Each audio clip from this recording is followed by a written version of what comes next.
Hello, and welcome back to my YouTube channel. My name is Professor Govalla, and today I'm going to be doing two examples on Supermesh, where this is the first example and this is the second example. And maybe you can pause the video and see and try it on your own and see if you can solve them, and play along and see if what we get here is the same answer you get. So leave any questions you have in the comment section and I'll be sure to get back to you. So to begin, we know that this is a supermesh problem because we have a current source that is in between two loops, two meshes. So this is a mesh here and this is another mesh. And this current source is in between the two. So that's a problem. Which we can't use regular mesh analysis to solve. And how we deal with this is by creating a set of equations where one of them is an auxiliary equation or a supermesh equation, and then the others are KVL equations to solve for this circuit. So what I'm going to do first is I'm going to just do some loops. I'm going to say this here is loop 1, or rather I call it I1. This here is I2. This here is I3. And since this I1 and I2 create my super mesh, I'm going to kind of make a box with this purple marker here that creates my super mesh. And I'm going to write some equations starting off with a KVL at my super mesh. So this is KVL at super mesh. Actually, one word, super mesh. And I'm going to say that minus 6 volts plus I1, plus 2 times I1 minus I2. Now let's talk about this a little bit. In this equation here, we go in, I1 goes into the negative terminal of 6 volts, which is why it's negative here. And then it goes into the positive terminal of I2 in its eyes. And it's being countered by I2. So I1 is going into the positive and I2 is going into the negative. So that's why we have a positive and a negative here. So we can then say then that our supernode continues in this direction. So we have plus 4 I3 minus I2. Again, I3 is going to the positive terminal of this resistor, and I2 is going to the negative terminal of this resistor. And then plus 8 ohms times I3, or I3. Actually, let me do some changing here. This is, let me call this I3 and this I2, just to be consistent with my notes. As a result, this changes to I3. This is I2 minus I3. And this is 8.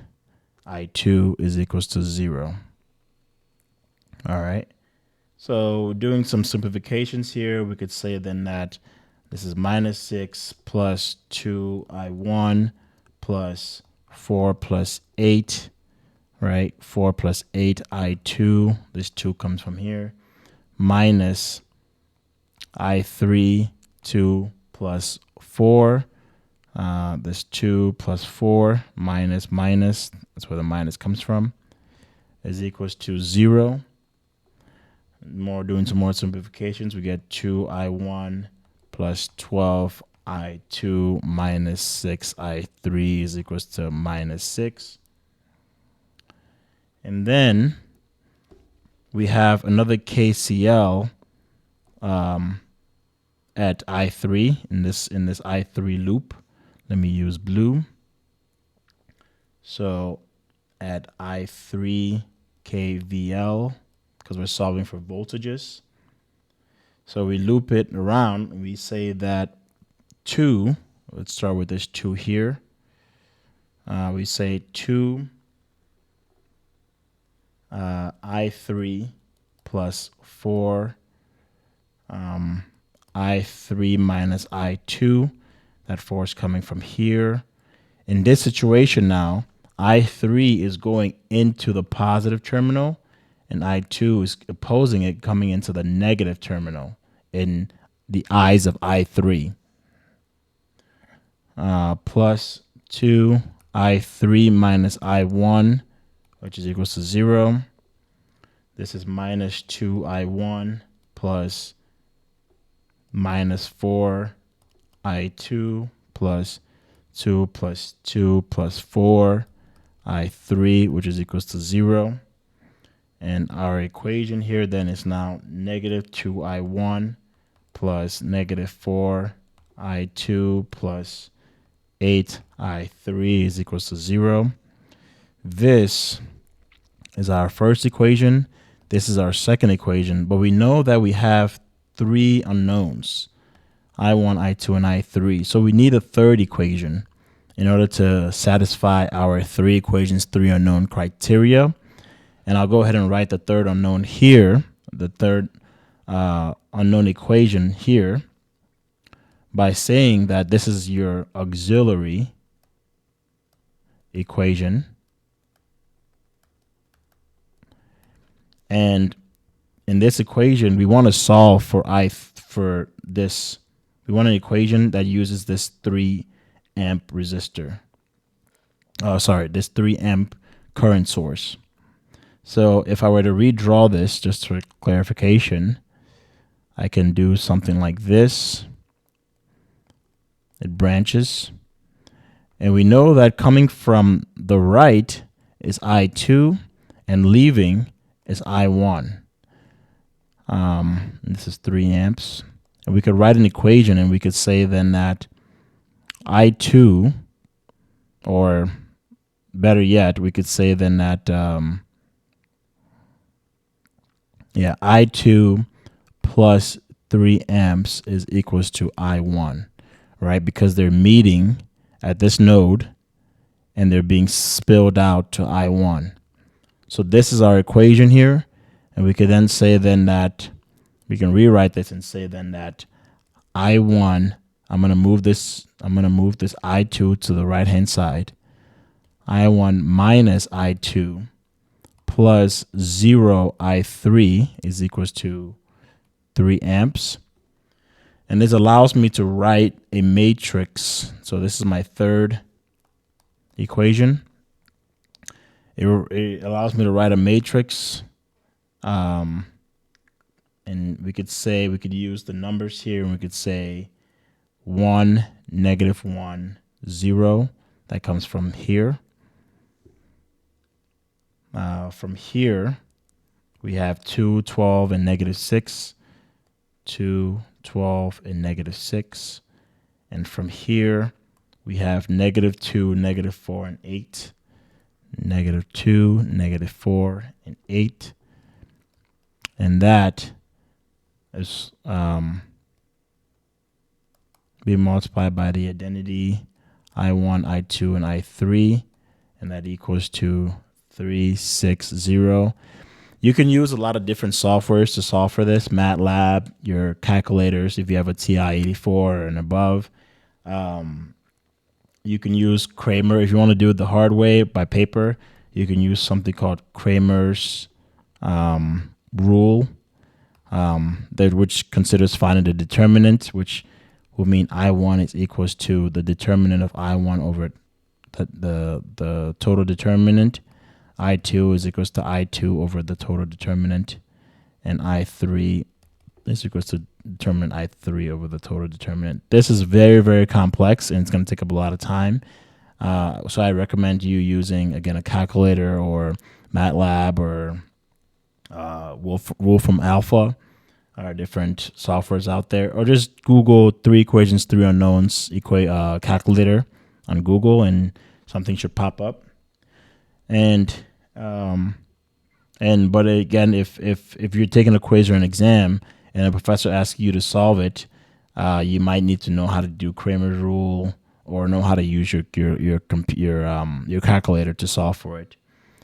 So we go ahead and say I1 is then equals to 3.47. I2 is equals to 0.473. And I3 is equals to 1.105. These are all in amps. So this is your answer. So I hope you got this right. If you didn't, please leave a comment in the comment section below, and I'll be sure to get back to you. For the second example, please pause the video and see if you can try it, and if you have, we're going to solve it now. But again, we know that this is a super mesh, and now we need to use super mesh analysis because we have two loops here and here that require that have a current source in between them. So we have to use super mesh. And with that being said, I'm going to call this I3, I4. I'm going to call this loop here I2, and this loop here I1.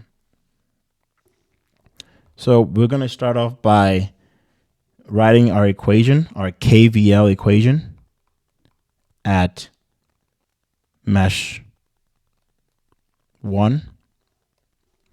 Okay. And we're going to say that this is minus 6 plus 10 I1 plus 2 I1 minus I2 plus 4 I1 minus I3, which is equals to 0.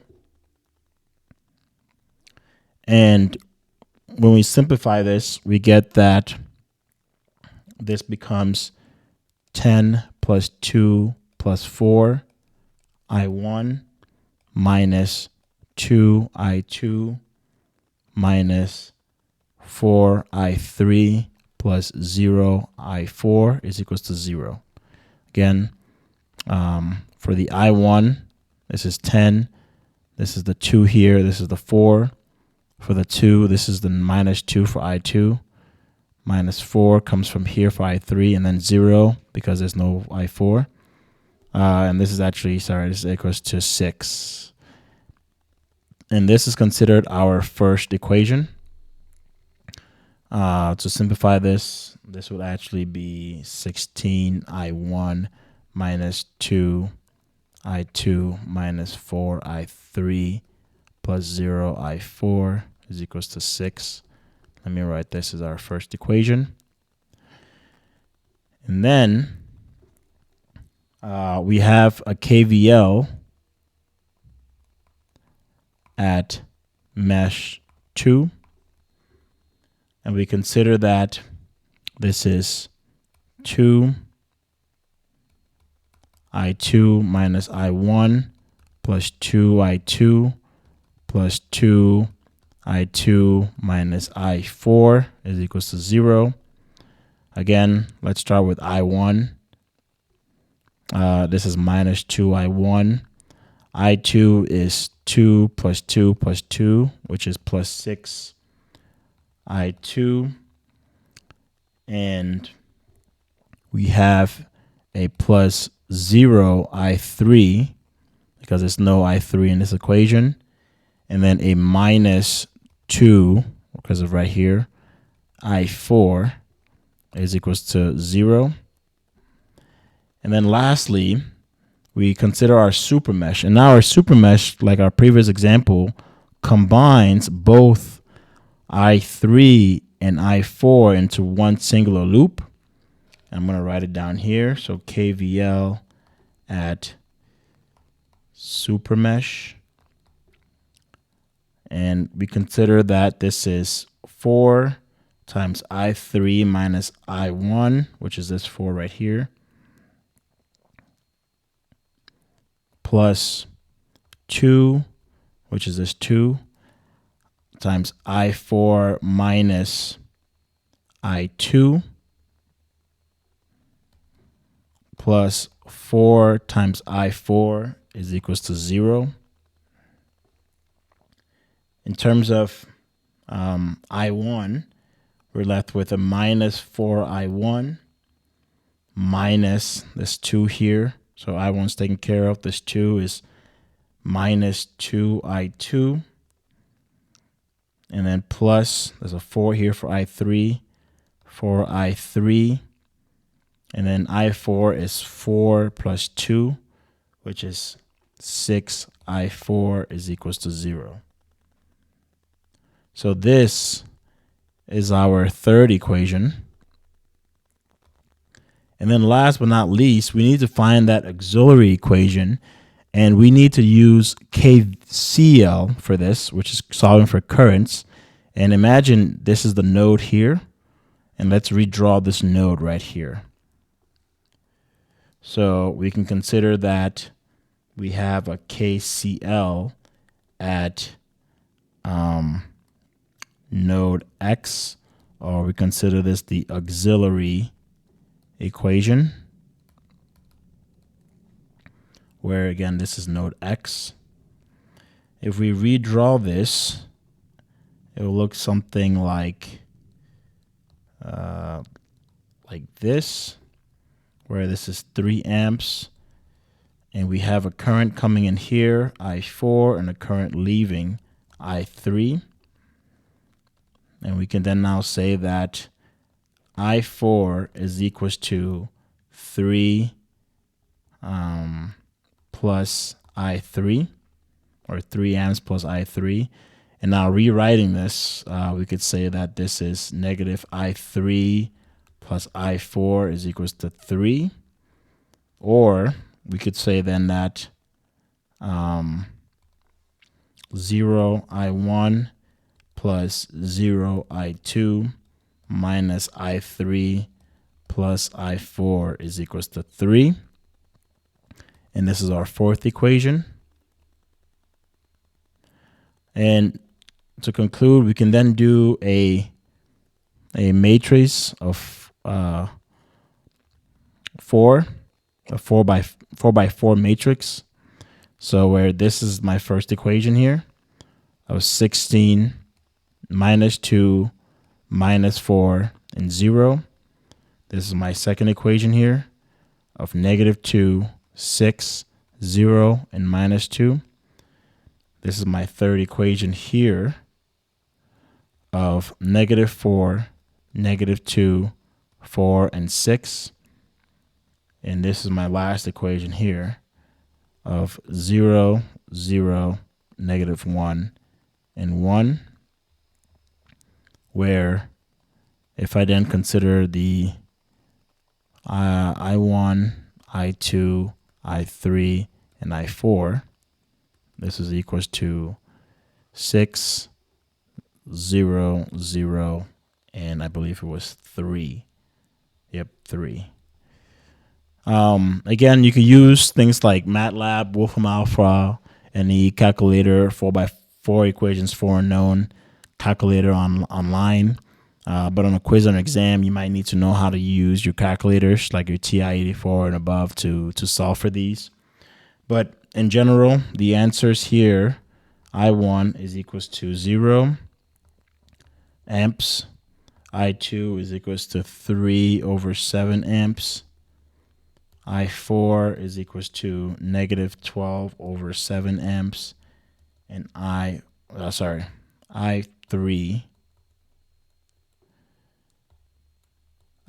is equals to negative 12 over 7 amps, and I4 is equals to 9 over 7 amps.